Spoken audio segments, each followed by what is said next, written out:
बेंगलुरु विरुद्ध मुकाबिला हृदय जितिले मोहम्मद सिराज करदेले एभली काम। नमस्कार दर्शक बंधु, गतकाली खेला चलित आईपीएल 14तम मैच। यही मैच रे आरसीबी एवं गुजरात मध्य मुकाबिला होइतिला। तबे यही मैच को गुजरात 8 विकेट जितवा सह गुजरात तार द्वितीय विजय हासिल करिछि एवं पॉइंट टेबुल चतुर्थ स्थान रे पहुंची। यही पॉइंट टेबुल शीर्ष रे पंजाब किंग्स रही। दर्शक बंधु, गतकाली खेला मुकाबिला गुजरात अधिनायक शुभमन गिल टॉस जीति प्रथम बोलिंग करिवार निष्पत्ति नैथिले एवं रॉयल चैलेंजर्स बेंगलुरु को बैटिंग पे आमंत्रण करथिले। तेबे प्रथमे बैटिंग करिया पे आसीथिबा बेंगलुरु दल निजर चक्रव्यूह निजे फसी जाइथिला।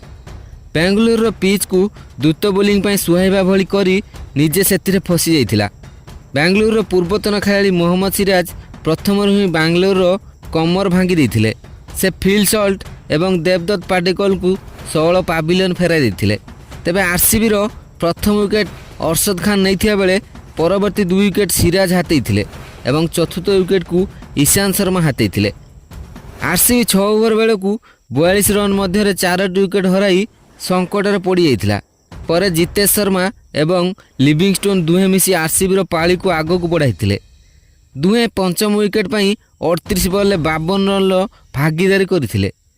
शेष आड़ को टीम डेविड 18 बॉल धुआंधार 32 रन पाली खेली। बेंगलुरु संपूर्ण 20 ओवर खेली 8 विकेट विनिमय मोट 169 रन संग्रह कर गुजरात विरुद्ध 169 रन विजय लक्ष्य रखिथिला। तेबे गुजरात यह लक्ष्य को 17.5 ओवर 2 विकेट हराई हासिल कर। गुजरात आरंभ खूब शीघ्र शुभमन गिल को विकेट हराई देथिला। हेले साई सुदर्शन एवं जॉस बटलर 47 बॉल 75 रन भागीदारी करी गुजरात को मजबूती प्रदान करथिले। एहापर रदरफोर्ड मध्य 18 बॉल 30 रन धुआंधार पाली खेली एवं गुजरात को विजयी कराइथिले। गुजरात पक्षर बटलर सर्वाधिक 73 रन पाली खेलथिया बेले साई सुदर्शन 49, रदरफोर्ड 30 एवं गिल 14 रन पाली खेलथिले। बेंगलुरु पक्षर हाजलवुड एवं भुवनेश्वर कुमार दुहे गोटे लेखाएं विकेट अख्तियार करथिले। तेबे यही मैच रे शेष रे जेतेबेले बेंगलुरु दल यह मैच को हारी पड़िया बाहर को जाउथिला, सेतेबेले मोहम्मद सिराज एक एभली काम करथिले जहाँ समस्त हृदय जीतिथिला। तेबे दर्शक बंधु, आमे এই ভিডিওରେ सिराज से हृदय जिणा काम कौन ताहा कहबू, किंतु यह पूर्व जदि आपण मोहम्मद सिराज को भल पाउछंती ताहले दयाकर वीडियो को लाइक कर दियंतु एवं मोहम्मद सिराज को हृदय जिणा काम पई एक सुंदर कमेंट कर दियंतु। तेबे आसंतु जानिबा संपूर्ण खबर।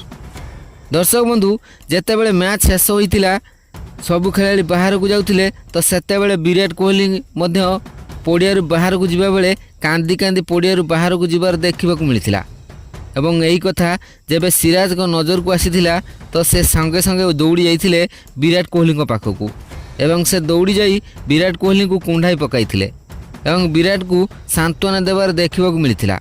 दर्शक बंधु, आपण माने समस्ते जानिथिबे जे मोहम्मद सिराज आरसीबी रो पूर्वतन खेलाड़ी। तेबे तांको पई विराट कोहली को निज घरोई पड़िया रे पराजित होई पड़िया बाहर को जिबा बेली भाबी नथिले, जहाँ विराट को दुखित करथिला। तेबे दर्शक बंधु, मोहम्मद सिराज को एभली हृदय जिणा काम रे आपणको मतामत दयाकरी कमेंट कर जणांतु।